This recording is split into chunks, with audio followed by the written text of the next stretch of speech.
Israel.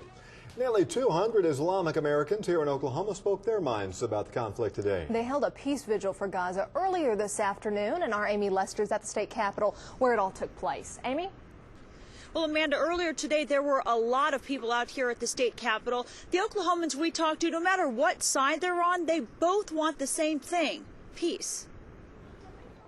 Free, free Gaza! Women, men, young and old, they all gather at the state capitol, calling for an end to the violence. We're not here to defend Hamas or Fatah or any Palestinian faction. We're here just to defend the civilians, the people in Gaza. A majority of the people here are Muslim Oklahomans. One even carries a doll symbolizing civilians killed in the conflict. I want to stop murder there of small children and adults and everybody there. The protesters demand a ceasefire and ask the U.S. to step in. We urge the U.S. government to end its one-sided failed foreign policy in the Middle East and take a leading neutral role in bringing the Israelis and Palestinians toward a just and lasting peace.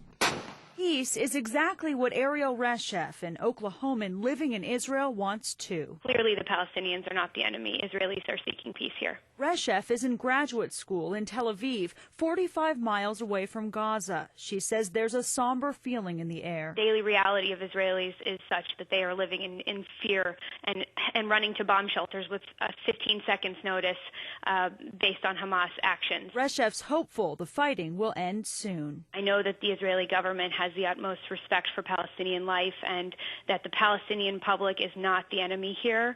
It is clearly the Hamas militants and terrorists who... Many of the protesters say there must be a solution quickly. We condemn all the violence from both sides because that's not the answer. The answer is peace.